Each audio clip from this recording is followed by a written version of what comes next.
Yo, salut à toi derrière ton écran, j'espère que tu vas bien. Aujourd'hui on se retrouve pour une vidéo un peu particulière. On va faire un unboxing de nouveaux matos. Vous allez avoir une caméra, Caro, coucou, qui filme, voilà, mon bureau pour unboxer du Moza. Donc vous n'êtes pas sans savoir que je suis en partenariat avec Next Level Racing et Steels Gamer, qui sont eh bien des marques de sim racing et d'équipements informatiques, mais surtout Steels Gamer qui est un revendeur de Moza. Et du coup j'ai réussi à avoir du Moza pour mon nouveau setup. Je vais vous montrer ça de suite et on va unboxer tout ça pour changer de mon Fanatec. Donc du coup avant, le matos que j'avais c'était du Fanatec CSL Elite PS4, une roue Formula V2.5 et on avait aussi sur le setup des pédales V3, donc du beau matos hein, quand même, qui valait à peu près 1200 € je crois. En tout, et là du coup on va partir sur les pédales CRP 3 pédales, la base Moza R9 V2 et le volant FSR avec le petit écran. Donc je pense qu'on va être sur du très gros déballage aujourd'hui. Et du coup n'oubliez pas que pour mon référentiel sur le test, ça va être du coup le CSL Elite PS4 qui était un 6 Nm. Là je vais passer sur un Direct Drive 9 Nm. Au niveau des pédales ça devrait être à peu près pareil, et le volant, bon, ça reste un volant, mais c'est plus esthétique, plus que tu ressens quelque chose avec le volant. Ah, mais il va tomber jusqu'à l'infini. On va commencer tout ça. J'ai mon petit Opinel, bien sûr, classique. Vous l'aviez déjà vu, je crois que j'avais fait l'unboxing du Fanatec avec ce dernier. À vous dire, il est toujours là, il représente, il sert une fois par an. Mais quand il sert, il fait sa resta sur YouTube. On va essayer de faire ça proprement, bien sûr. Donc quand vous ouvrez le carton, on voit plus sur l'autre cam. Au revoir la cam. Donc quand vous arrivez sur le carton, vous voyez ça et c'est plutôt pas mal. Voilà, on va le sortir tranquillement. Je sais que je vais galérer, hein. Je le sais. 1, 2, 3. Vous ne voyez rien, mais je suis en galère. Hein. Le pédalier. Il y a des petits. Mais c'est trop bien par contre, vraiment. Genre vous avez des petits trucs en plastoc pour protéger le carton. C'est super bien pensé ça par contre. Bien évidemment aussi, je l'ai pas précisé, mais je suis tout à fait en droit de dire ce que je veux sur le matos. Ça c'est vraiment cool par contre. Si jamais vous aimez conserver les cartons en bon état, regardez les coins, du coup ils sont magnifiques. Et du coup on se retrouve avec ceci, les CRP Racing Pédales, 3 pédales. Elles existent aussi en 2 pédales, si jamais vous n'êtes pas au courant. Elles sont dans le style de DV3. Elles ont l'air d'avoir quand même plus de résistance, on va pas se mentir. Ça a l'air d'être plus solide que ce qui est du V3. Après, les V3 sont assez vieilles. Hein. Quand on y pense, les V3 sont sur le marché depuis un petit moment. On a ceci derrière, une petite illustration. Voilà. Si jamais vous ne connaissez pas Moza, c'est des nouveaux dans le milieu du sim racing. Il y en a que des bons retours, et vu que je suis en partenariat avec Steels Gamer, qui est revendeur en France de Moza, fallait bien que je m'en procure un jour quand même. Il faut pas se mentir, et je suis vraiment curieux de savoir le matos que ça peut être, tout ça. Vous avez, quand vous l'ouvrez, eh bien, donc voilà du truc tout noir qui protège. Je vais l'ouvrir hein, comme ça, parce que bon, entre nous, si je l'ouvre autrement, je vais mourir et créer une explosion nucléaire. Oui, c'est extrême. Hein. Attendez. Oup. Eh ben, il y a tout qui est sorti du carton de cette forme-là. On dirait un gros gâteau au chocolat, mais c'est pas du chocolat. Et est-ce que c'est dans le bon sens? La réponse est négative. Je le retourne. Oup. Voilà. Je pense qu'on est dans le bon sens là. Eh ben, on n'est pas dans le bon sens. On n'est pas dans le bon sens. Ah, mais attendez, si on est dans le bon sens. Si, c'est bon. Donc là, on a une placos. Je pense que c'est la base du pédalier. Donc du coup, le pédalier est à monter. Voici, voilà, vous avez un petit manuel classique. Manuel, il ira là-bas, on en aura besoin. Et vous avez du coup les 3 pédales qui se présentent dans des petits de protection. Et franchement, si vous arrivez à avoir du matériel cassé avec toute leur protection, je ne sais pas comment c'est possible vraiment. Et voici donc la première pédale. C'est beau quand même. C'est beau, c'est du beau matos. Tout en métal, à ce que je vois. Pas de pièces en plastique. Non, vraiment tout est en métal. Absolument tout est en métal. Vous avez les connexions en dessous. Paf. Voilà, vous avez les connectiques ici. La pédale se présente comme ça. Bien évidemment, avec mes bras de phasme, on va rien faire. Alors, je sais pas quelle pédale c'est. Ça peut être... Je pense que c'est le frein, ça, en vrai. Passons sur la deuxième pédale. La pédale du milieu dans l'unboxing. Et la voici. Hop. Ça, c'est la pédale d'accélérateur. Très probablement. Voilà, qui est, comme vous pouvez le remarquer, hein, si jamais vous avez jamais eu de pédalier aussi cher, parce que ça vaut son prix, bien évidemment, le prix sera marqué ici. Ça vaut son prix tout en métal, pareil. Petit connectique qui est ici, voilà. C'est tout. Franchement, celle-là, elle est basique. La pédale d'accélérateur reste extrêmement basique. Excusez-moi, elle était devant la pédale de frein. Je vais les mettre par terre pour l'instant. Et la troisième, qui est presque pareil que la deuxième. Elle a la même forme. Ça, c'est l'embrayage, du coup. Non, ça, c'est le frein. Ça, c'est le frein. Et l'embrayage est... Je ne sais pas. Non, ça, c'est l'embrayage. Ça a l'air d'être l'embrayage. Du coup, elle a pas les connectiques, contrairement à la pédale de frein, qui, bah, du coup, les deux se ressemblent pas mal. Hein. Voilà les deux. Les deux se ressemblent pas mal. Elle a juste pas les connectiques qui étaient sur le côté. Et du coup, voilà. Dans la petite boîte, j'imagine qu'il y aura des petits câbles, voire peut-être le power supply. Il y aura les vis aussi. Oui, effectivement. Les vis et des sortes de caoutchouc si jamais vous voulez changer la puissance des pédales. On va avoir besoin de du manuel pour monter tout ça, bien évidemment. On fait ça proprement quand on a du matos aussi cher. Une petite prise imprimante, les classiques, bien évidemment, pour relier le pédalier à, j'imagine, la base, et des vis pour tout ça. Et ensuite, nous avons une petite réglette. Si jamais vous êtes à l'école, vous la graduez, bien évidemment, et vous aurez le meilleur décimètre de votre classe. Vous pourrez flex dans la cour de récré. Donc, du coup, voilà pour ce petit pédalier. Je vais pas vous le monter, hein, bien évidemment, en vidéo, sinon la vidéo va durer 10 ans. J'aimerais qu'elle soit assez courte. Du coup, on va passer à la deuxième chose la plus importante, entre guillemets. Je vous laisse le suspense pour la fin pour le volant. On va passer à la base. Et du coup, c'est parti pour la base. La voici, la voilà. Donc, comme je vous l'ai dit, la R9 V2 Direct Drive Wheelbase. Je vais vous la mettre dans le bon sens. Voici à quoi elle ressemble avec leur quick release bien spécifique. Voici à quoi ça ressemble. Le carton est, ma foi, assez basique avec la même illustration que sur le pédalier. Rien de bien extravagant, rien de bien surprenant au niveau du packaging. Et puis voilà, on va commencer à ouvrir tranquillement. Si mon doigt ne veut pas glisser, je vais péter mon crâne, c'est terrible. Le petit Moza, on va l'ouvrir dans votre sens. Rien de bien, de bien surprenant, encore une fois, c'est tout bleu. Et voici sur quoi vous tombez quand vous achetez un R9 V2. Vous avez le petit manuel classique, vous avez des stickers pour les mettre sur votre Renault Twingo, bien évidemment, plein de stickers. Voilà, si vous le souhaitez. Il y en a beaucoup, hein. Il y en a énormément.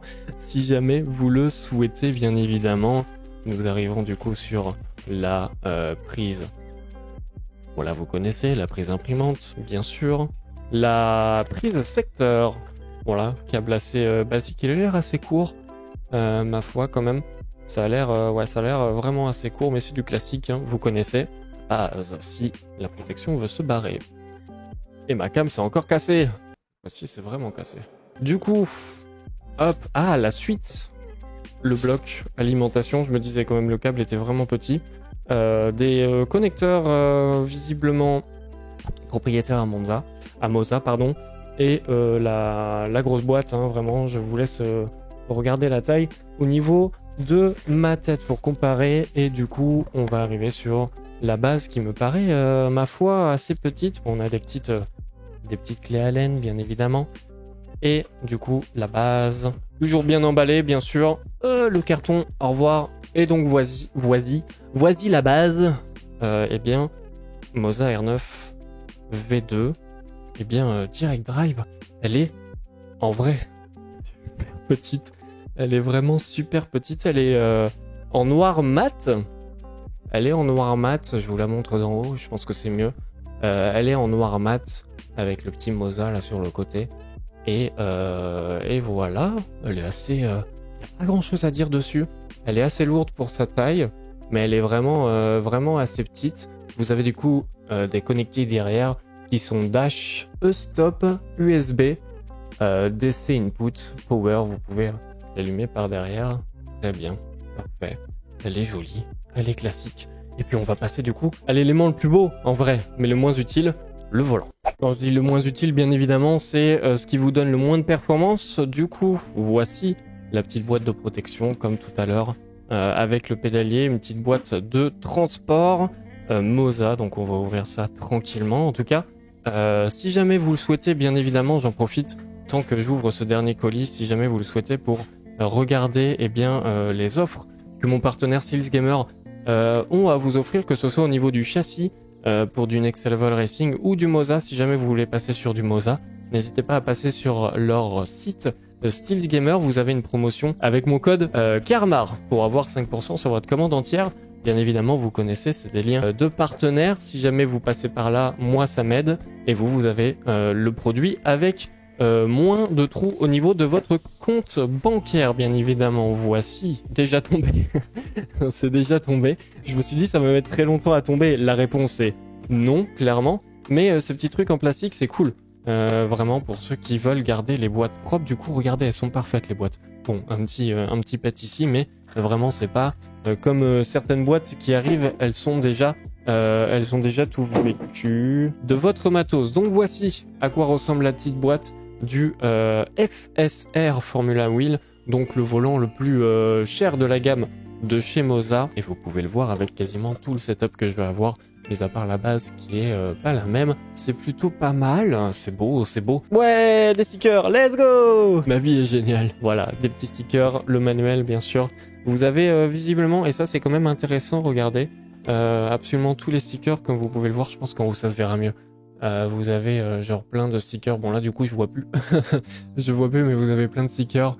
Comme ça vous pouvez mettre ce que vous voulez, où vous voulez, par rapport au bouton que vous avez configuré, par rapport à la simulation que vous roulez. Vous avez un petit sorte de tissu et tout, assez fin ici pour une bonne petite présentation. En vrai c'est sympa, regardez.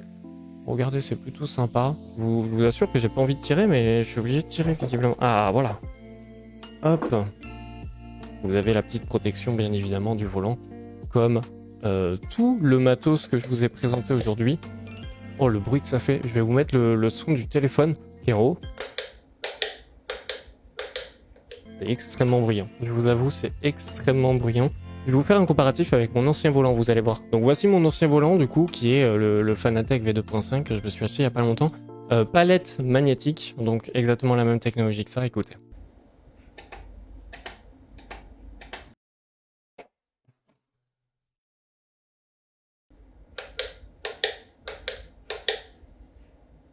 Voilà, c'est super fort. Déjà que le Fanatec V2.5 est beaucoup plus fort que le Fanatec V2 qui est ici, qui n'était pas des palettes magnétiques, mais ça c'est normal.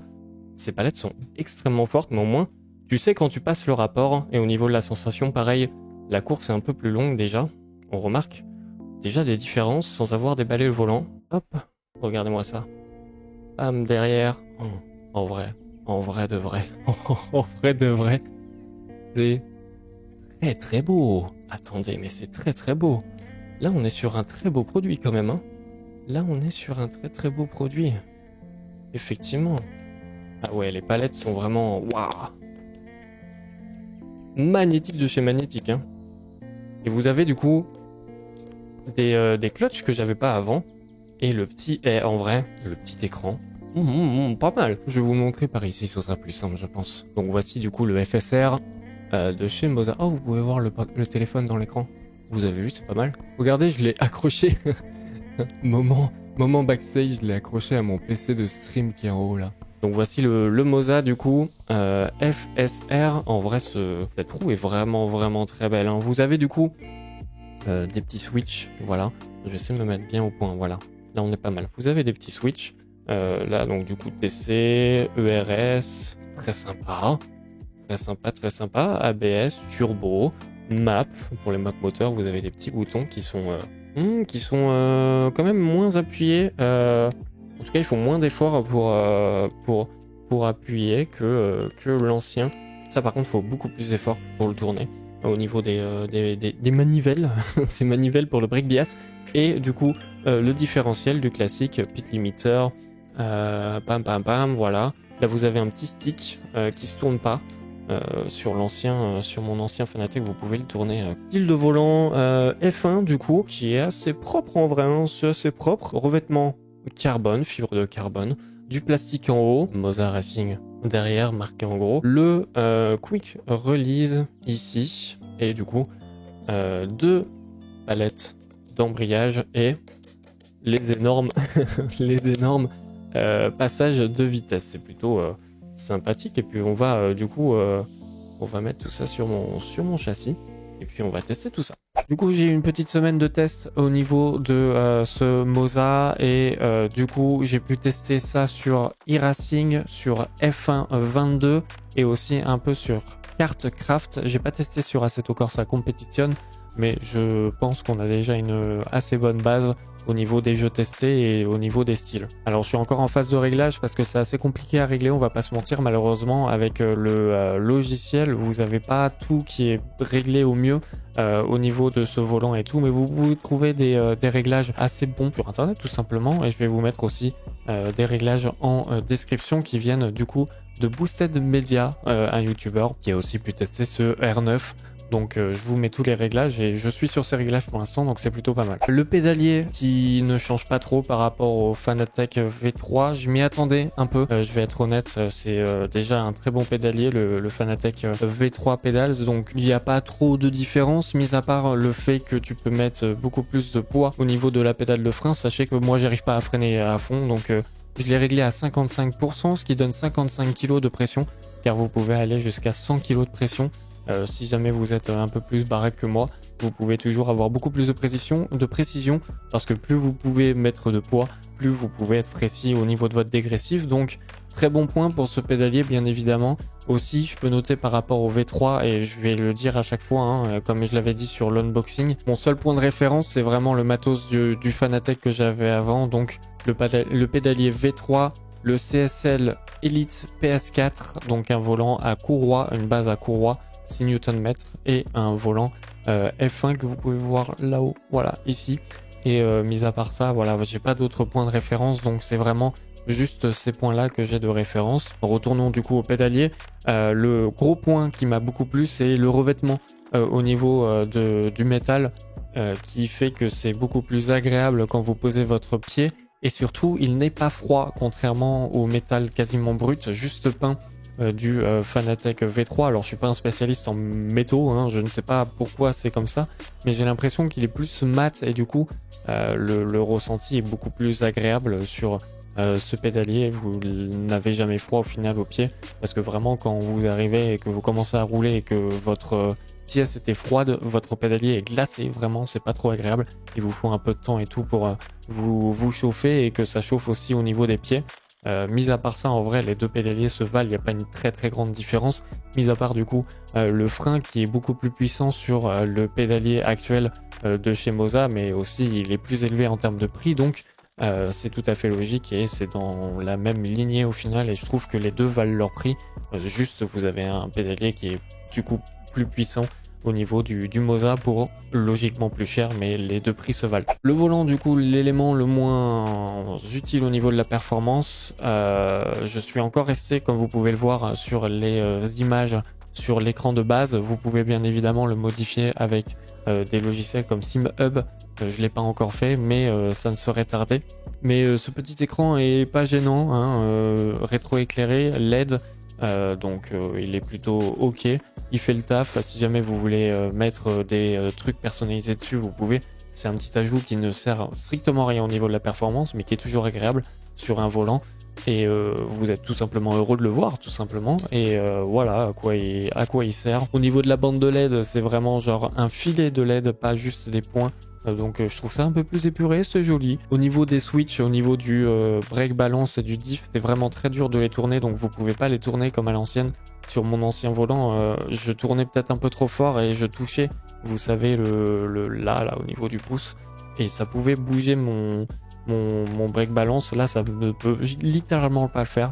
C'est impossible, donc c'est une bonne conception du truc en vrai.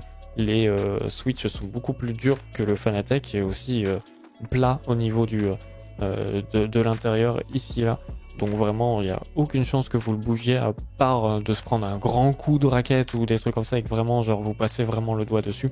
C'est impossible de le bouger, donc sur ce point, c'est plutôt pas mal. Les Manettino aussi sont très durs. Je les utilise pas et je sais pas si j'utiliserais peut-être sur e-racing. Mais vraiment, sinon, c'est vraiment juste des éléments de décor qui sont pas utile en tant que sim racer, je pense. Mis à part si vous aimez vraiment tout mapper, et là vous pouvez le mapper, il n'y a pas de problème, et ça peut vous être utile. Les boutons un peu déçus, honnêtement, le retour n'est pas exceptionnel, on n'a pas l'impression que ce soit un bouton, on entend le clic, mais on sent pas le clic, donc c'est... j'ai l'impression que les boutons sont un peu... je dirais pas bas de gamme, mais... Fanatec faisait mieux en fait, donc je trouve que les boutons du Fanatec sont mieux. Et mis à part ça, très beau volant, il n'y a pas grand chose à dire de plus pour son prix. Il est dans la lignée, encore une fois, de ce que fait Fanatec en termes de prix, rapport qualité-prix. Et c'est un très beau volant, une très belle pièce. Je ne peux que le conseiller si vous voulez vous faire plaisir. Au niveau de la base, je n'ai que du positif à retenir, mais encore une fois, retenez bien qu'avant j'étais avec un volant à courroie qui date un peu en termes de conception. Il était de 2017-18, quelque chose comme ça, je ne saurais pas dire quand précisément. Je crois qu'il était sorti avec un F1 pour le e-sport. C'est vous dire, peut-être F1 2017 ou F1 2018 plutôt. Donc vraiment, c'est une conception qui date quand même, on est en 2023. Donc forcément, il n'y a que des différences positives, sachant que cette base est neuve, sachant que cette base est un direct drive et non pas une base à courroie. Donc vraiment, il n'y a que du positif, même si, encore une fois, le CSL Elite PS4 reste une base incroyable. Ce Moza V2 est vraiment incroyable au niveau des ressentis. C'est mon premier direct drive, donc je ne peux que en dire du bien forcément, mais je n'ai pas d'autres points de référence tout simplement. Et maintenant, reste à savoir si c'est fiable. C'est ça le problème, vu que c'est une nouvelle base et vu que la marque Moza est assez neuve, assez nouvelle, vous pouvez pas trop savoir malheureusement si c'est fiable. Je pense pas qu'il y aurait trop de problèmes de fiabilité, mis à part un gros problème de conception. Ce que j'ai été assez étonné, c'est qu'il n'y a pas de ventilation aussi, mais sur la session Kartcraft, qui est vraiment assez violente au niveau du force feedback, il était chaud, certes, mais je perdais pas de retour de force ni rien, donc que du positif. Voilà pour l'unboxing et le test rapide d'une petite semaine sur ce Moza. J'ai encore beaucoup à apprendre avec ce volant, j'ai encore beaucoup à m'habituer, même au niveau du frein, comme je l'ai dit, ça ne change pas beaucoup, mais il faut que je m'y réhabitue aussi. Donc je suis pas aussi rapide qu'avant avec le Fanatec que je maîtrisais et que j'avais depuis 2 ans peut-être. Pour le matos important et du coup il faut que je m'y réhabitue à tout ça, mais c'est vraiment un énorme kiff. Merci beaucoup à mon partenaire SlizGamer qui m'a eh bien gracieusement offert ce matériel. C'est vraiment une chance incroyable et merci à vous, du coup c'est aussi grâce à vous tout ça. Si jamais vous voulez du Moza et si vous voulez me soutenir, vous avez le code KARMAR qui vous offre 5%, que ce soit sur du Moza, que ce soit du Next Level Racing, si jamais vous voulez prendre des châssis ou si même vous voulez prendre des claviers, souris, ils ont plein de matos sur leur site, n'hésitez pas à aller voir, c'est en description bien évidemment. Et merci beaucoup à vous, ça fait très plaisir. Et moi je vous dis à la prochaine. Ciao.